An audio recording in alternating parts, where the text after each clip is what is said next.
How's it going, guys? Welcome to a tutorial on advanced league skinning. Riot recently released a promo pack deal they're going to start selling. Community's kind of split on the idea, but you can create these yourself in a pretty short amount of time. Today I'm going to show you how to do that, starting with Skin Installer Ultimate. This is a tool that's for free. The link will be in the description. Just go ahead and download it, install it. You'll have to point it to your league directory. If it's installed in the standard directory, it'll find it itself, but if you installed it somewhere else, like you have a secondary drive, you'll have to locate it yourself. First thing we're going to do, once it's installed and up and running, is go over to your skin creation tab. This is where it shows all of the files that it has dug out of the RAF databases that make up Riot's game. It tries to break it up into sections that it knows what's there, so you'll find all your text files here, and you can edit the names of skins, what people say in the game, etc., articles and models. Today we're going to be doing Pulsefire Ezreal. It's a skin I've been working on for a couple days now. It consists of 4 separate models, so it's a much larger job than most. 4 separate skins. The first thing you're going to do is open the models tab. You can see in here you've got Acolyte. It's all alphabetical. You go down, probably to Zillion, Zira. So Zira's down here. We're going to look for Ezreal right here. Open that up. You'll see all those different skins here. Not everything is named as it is in the game. So like Ezreal skin 7, no idea what that is. Sometimes you just have to extract the files to find out what the skin actually is. Pulsefire is under the Cyber title, so we're going to go in there, and what we're looking for are 2 things. You want the skin file and you want the model. You don't have to extract the model, but it will be extremely useful later if you want to preview your skin on the fly instead of having to bring it back into SIU to preview it or launch the game. It's pretty quick if you use another program to do that. So we're going to go ahead and extract this DDS file. This is the skin. And we're also going to look for an SKN file, which contains all of the model information. We'll check both of those boxes and then go down here to export files to computer directory. You just want to pick a place to dump it. I'm putting it on my E drive because it's just a terabyte full of junk. So I've got a folder here called League Skins for it. It will put in a data folder and contain everything in there. It basically recreates the file structure that's in the Riot databases. So I pick my League Skins folder, hit OK. It's going to dump it all out. If I go over to my League Skins folder, now you can see in data, characters, Ezreal, and now we've got our DDS file, which contains the skin information, and the skin file, which is the model. Go back over here. If you've played with Pulsefire Ezreal, you know it consists of 4 models and 4 skins. The problem is, we've only got 1 here. This is an issue a lot of people run into when they're creating skins. Not everything is contained in this model folder. SIU does a pretty good job of finding everything, but it doesn't always know what to do, especially since Riot's restructured a few things. If you'll notice, Aatrox is missing from here. There's no Fizz. There's quite a few champions missing. If you go ahead and shrink this back down, we can go into the RAF folder. This is basically a raw dump of everything SIU's found in the RAF files. We're going to open that up, go into data, go into characters, and this will take a while to load sometimes when you open it up. When you open the RAF folder, you'll have a load bar down here that'll fill up. It'll seem like it's taking a while. Just let it run. I've preloaded it so you guys don't have to sit through waiting on the load. Now you can see in here, this has everything. It's got Azir's soldiers. It's got blue minions. It's got inhib turrets and nexus turrets. It's got Anivia's ice block. So if we go down, let's try and find Ezreal on here.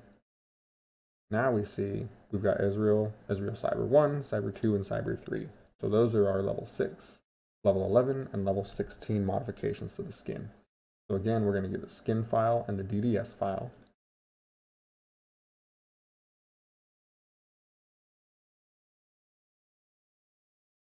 Go ahead and export those. If you've already set a folder in here, it'll retain it. It'll remember where you want to put it, League Skins. Okay, yay. Go go back over to our Ezreal, and then we back out, we'll see Cyber 1, Cyber 2, and Cyber 3 all containing the same stuff. If you're looking for particles, you can also go back up here. There's particles, particles new, particles old. I'm not too sure about the old stuff. I wouldn't bother with it. You go into new. Here's the loading bar I was talking about. Particles new. Oh, wonderful. It broke on me. It does that. Don't worry. You can ignore it. Sometimes you just close it, reopen it, whatever.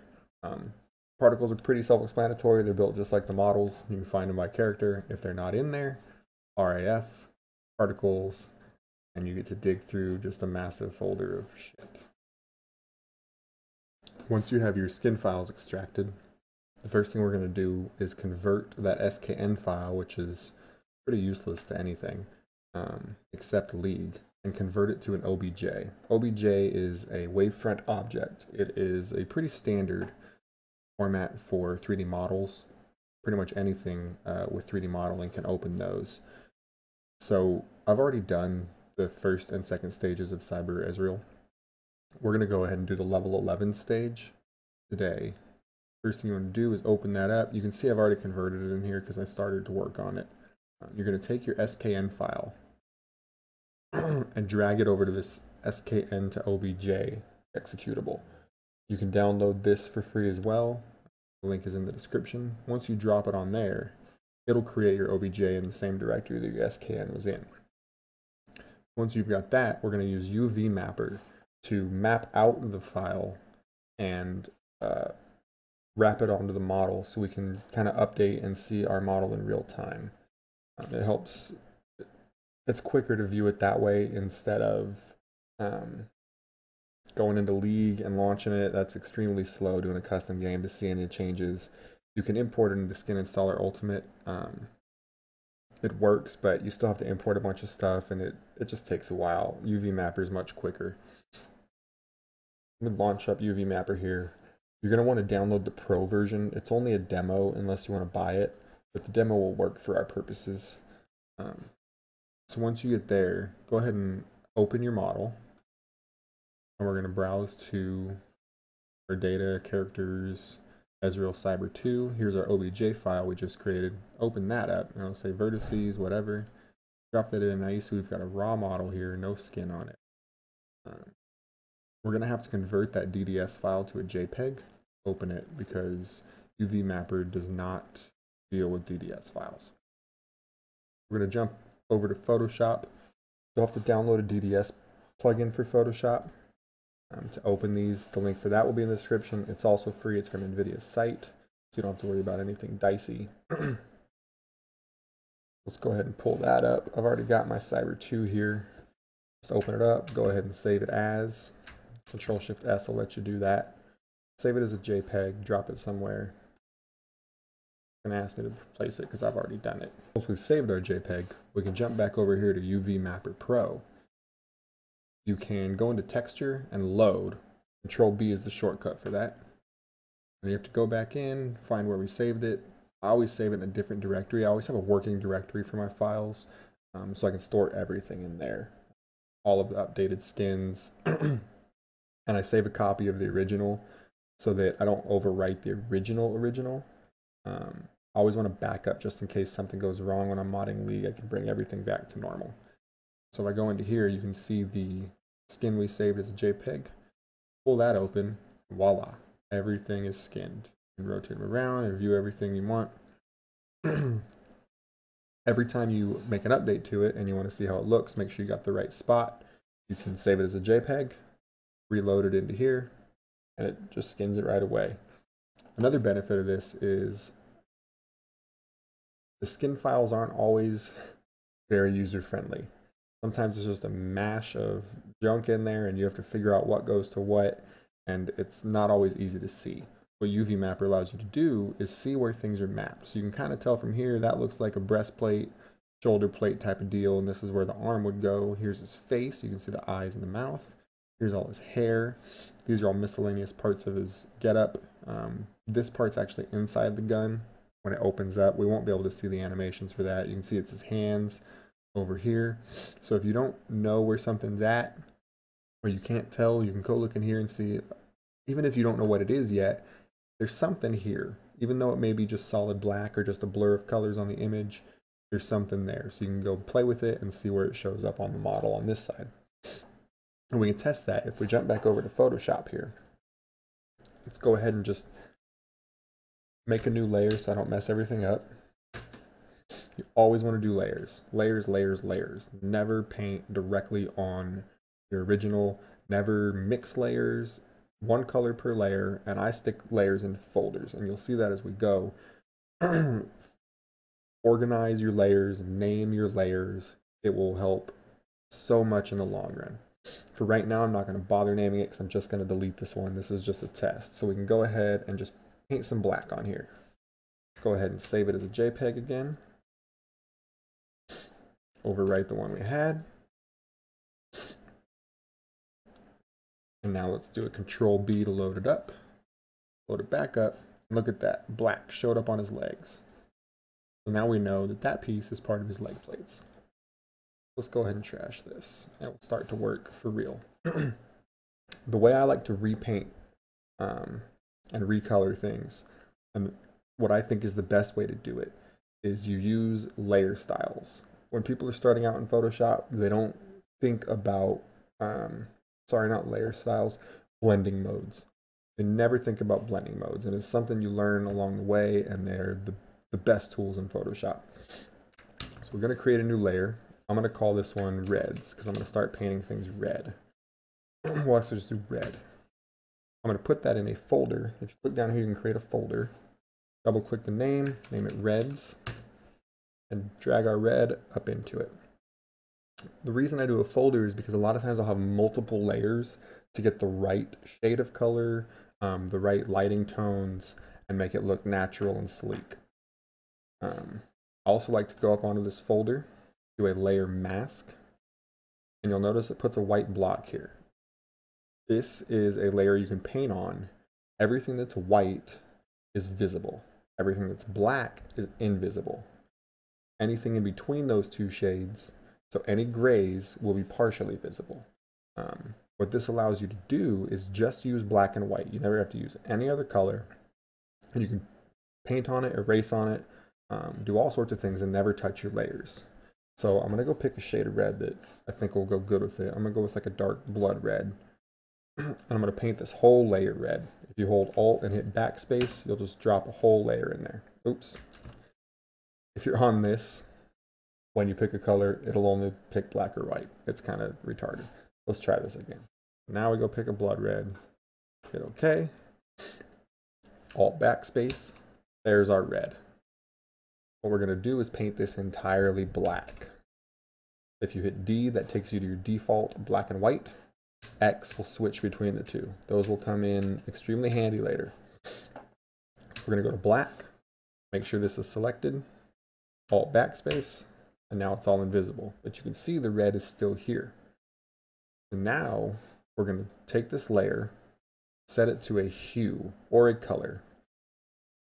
They do different things, but for our purposes, they basically do the exact same thing. It just changes the color of any layer below it. We're going to do color. We're going to go get our brush tool, which is your B shortcut. We're going to pick a size that suits us. I usually work pretty small. I don't want a huge brush because I want to work in fine details. And I like to keep the hardness at 100% until I get to something that needs to blend better. But for the most part, if you look at your UVMapper, you can see that things are pretty spread out. You've got some gaps in here. So anything that's not on your polys here, your polygons, will just be ignored. So you can paint over to the edge and it won't matter. It won't show up on the skin. So working with a hard brush is better. It gives it a solid color. You don't have to worry about soft edges because they're just going to be ignored anyways. I apologize for all the sniffles. It's allergy season. So let's jump back over to Photoshop. So let's work on this leg plate. We already know where it's at. We're going to go ahead and get a good view of it and paint it red, see how it looks in the skin. So now the red's here and the black layer mask is there. So black's making everything invisible. Let's go ahead and switch with X, remember. Make white our foreground color. Use our brush, and if you see we paint on it, now we've got red. Now we can go through and paint it all red. Let's go ahead and zoom in so we can get a better view of it. And you can see retaining all the details in. And the brush is kind of tedious, but it gets you much better results in the long run. So I like to stick to it. And go ahead and paint all of this red. I'll tell you guys, I feel like Bob Ross right now. I feel like we need to paint some happy trees. Go ahead and give that a nice red tone. You don't always have to be super worried about details. Once it's on the model in game, it won't really be that noticeable if you mess a few small things up. What you really want to worry about is bleeding over. So if I bled this red over to here, you're going to see it on a leg plate or something somewhere, and that's not a good thing. Bleed over on the edge a little bit right here, you're not going to see it. So we're going to go ahead and paint that red. Let's go ahead and save our JPEG again. And now let's load it up in UVMapper. And now we see it's red. It's not a great red though. It's a little cartoony for my taste. Doesn't quite have that nice metallic sheen that it should on a metal. Back over in Photoshop, we're going to choose a black color. And this is why I stick it in folders. I'm going to create a new layer here, call it my darkener. I'm going to use blending modes to give this more of a metallic sheen and just a deeper, sharper color. So create the new layer here, completely fill it with black. So go ahead and choose your black color, Alt backspace. Now all of our red is black. Not good.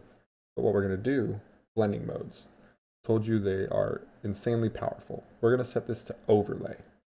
Now you can see we've got a dark, mean, sharp, shaded red.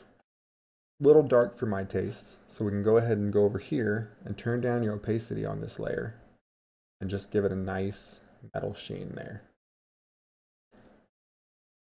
Now let's save it.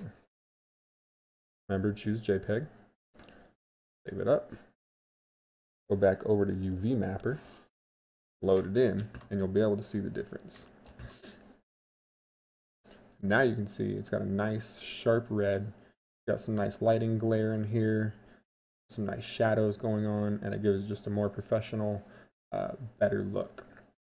So that's great for metal type parts, and it's just a good tool to be able to shade back and forth. So if we go to Photoshop, we can lighten it up, we can get rid of it, just give it a little bit of shadowing, and you can do all sorts of things with it. But it gives you a nice little tool. You can just adjust it on the fly. So now that I've showed you how to do the red, let's go to something a little different.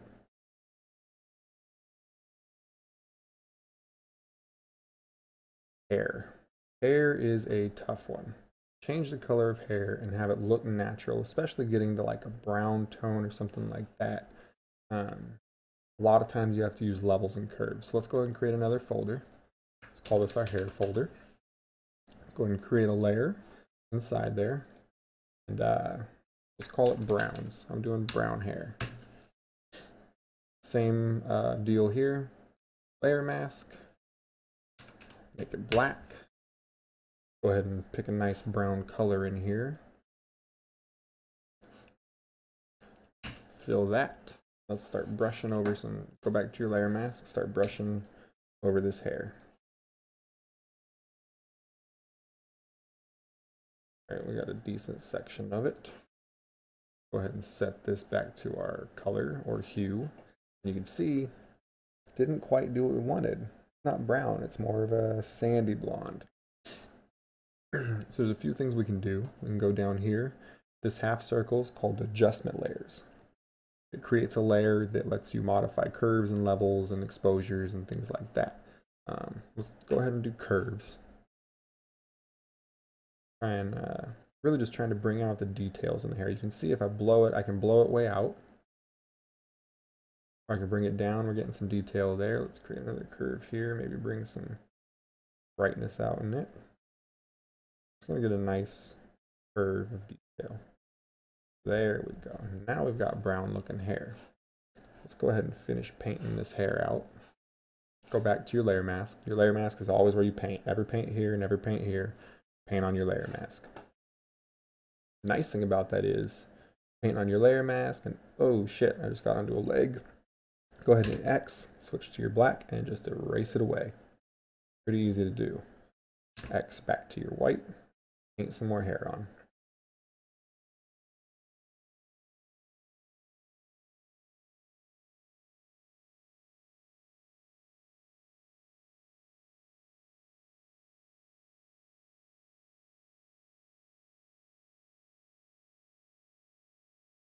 As I said, things are not always going to the edge, so we can paint right in between here. Not a big deal. Not going to show up anywhere on the skin. Make sure you don't overflow onto other parts. And if you do, you can just go back and erase it, no big deal. If you really fuck up, you can just delete the layer. Not a big deal. Go ahead and paint all this out. It looks like there's a little bit of hair here. Some more hair up here.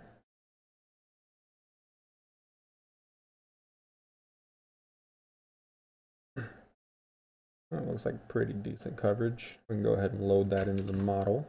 Save our JPEG. See how it looks. Back over to UVMapper, Control B to load it in. Look at that, brown hair. And it looks pretty natural. Just a nice color swap. You don't lose any detail. We still have all our highlights. We still have all our deep tones that separate the strands of hair. It was pretty quick. Jump back over to Photoshop. The next hard thing to do, blacks and whites. I'm turning most of his metal to white. The problem with that is typically when you change the color to black or white, all it does is desaturate it. It doesn't actually change the shading and the tone of it. Let's go ahead and create a new folder. Let's call it our whites. Create a new layer in there of white. Let's go ahead and fill it with white. Don't forget to put your layer mask on here. Fill that with black to block it all out. Once that's there, we start brushing in with white. Oh, probably set the layer mode. Don't ever forget to set the blending mode. Color, start painting with white. You can see it's not really doing anything. It's just, we're already gray, so it's not going to desaturate anything. If I paint on here, you can see it doesn't change it white or black, it just desaturates it. So what we're going to do is use our adjustment layers. Let's go ahead and hit curves here. Once we've painted a little bit of white on there, even though you can't see it, go ahead and throw the curves up here. Oops, I forgot I got rid of that stuff. Let's try and paint some more on here for you. There we go. Now it's desaturating it. For whatever reason, it wasn't working before. Probably because I didn't have the blending layer selected as I painted. You can see it's just desaturating the color. But it's not actually doing anything. And in the meantime, in the process, we're losing a lot of detail in here. Not a good thing. Let's go into our curves, and we can play with it. Get some really sharp curves in here. Now we're getting our whites out. It doesn't always work well. Sometimes you get blown out blacks in there and it just makes it look really bad and grainy. If that's the case, go ahead and delete your curves layer and try a different one. Levels. Levels are a really good one. It gives you a nice like histogram map here of what it should look like. Because we're all white, it's not really going to look great. On a normal photo, you typically have all sorts of levels here, and it'll show you kind of where your peaks and valleys are for lighting. What we're going to do is crank it one way. Oh, look, blows it way out white. Crank it the other way, blows it way out black. We're going to use this and crank our white up. So now we're getting some detail in there, and it's looking more and more white. And this will let you adjust the levels of other certain things in there. I don't even know what to call it. I'm not a professional. So now we can crank it up, and now we're getting some good whites in there. Retaining some of the details, some of the shading. You can also play with this to adjust some of the colors. So it's really just playing with all these and getting the right balance of what you want your color to look like. So I think that's pretty good for white metal. I think that'll look all right. So we can go ahead and shrink that back down. If any of these windows aren't open, I've got them all pinned in here. They'll pop open on their own. If you notice when I pull this, I can drag it out wherever. It might be up up in here in your way, but you can just drag it over and drop it into the bar, and it'll open whenever you need it. So let's go back in here, paint some more whites out, and you just paint in the details, and now we're looking at pretty good white metal.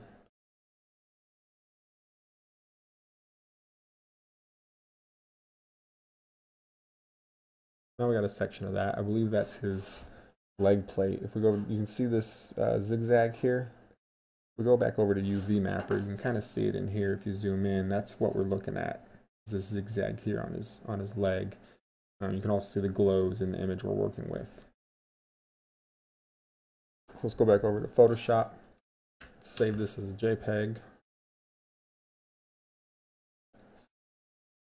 Bring it back into UVMapper. Yep, and now we got some nice white, silver looking metal. Much lighter tone, but we still have all the details retained in there. You can see where I haven't painted. But it's the same process for black. Just kind of swing the levels the other way, swing the curves the other way. The last thing I want to show you guys today, we go back over to Photoshop, is how to do lighting. A lot of times when you reskin these, you'll lose a lot of the lighting details and the shading. You can see on here, this is probably part of his body somewhere where one of these lights is reflecting some blue onto this. So say we wanted to, paint this out white. And we whited this all out with our levels and whatnot. We lost our blue. So what I like to do is create a folder called glows. That will allow me to basically re-add the lighting once I'm done. We create a layer in here, and I don't do layer masks on my glows. It's a pretty simple process towards the end. But say I'm switching all of these glows to green. So I'm going to go ahead and pick a nice lime green color that I'm going to use. We're going to go ahead and get a soft brush this time because we do want nice soft edges on it. I'm going to crank the hardness down to 0. You could do that on a hard brush too, just crank it down to 0 and it's the same as using a soft brush. You can see you have a nice little glow there. So what we're going to do is we're going to kind of paint this glow back in here. We want that to be a nice soft glow. And then we're going to go to Filter, Blur, Gaussian Blur. That'll allow us to blur it out a little bit, so we get even softer edges on it. Go ahead and click OK. You can play with the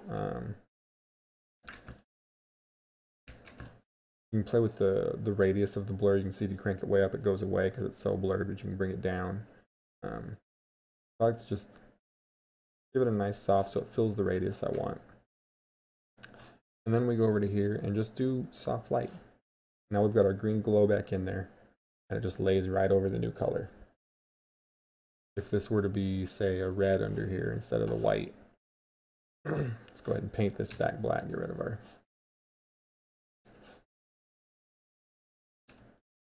white in here. You can see it adds green to the blue there even. You can kind of still see the blue tone in there a little bit.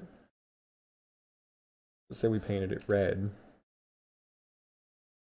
Now the green goes away. You really just have to play with the layer styles or the blending modes. You can do soft light, you can do overlay. Overlay didn't really work so well. You could even use normal and just bring the opacity down. And then you get the green glow right over the red. And you don't have to use a blending mode at all. So these blending modes and opacity tools are extremely powerful. Don't forget to use them. That's the way you're going to get nice, professional looking skins that retain all of the detail, and you can still do it pretty quickly. Just make sure you stay organized, use your blending modes, and use UVMapper to see all your changes and make sure you're happy with them before you commit them to a DDS file. Next time I will go over how to save it to a DDS file, the proper settings you need to use, and how to import it into your game and check it out in game with all the particles, and maybe we'll go over some particle edits. So until then, start skinning.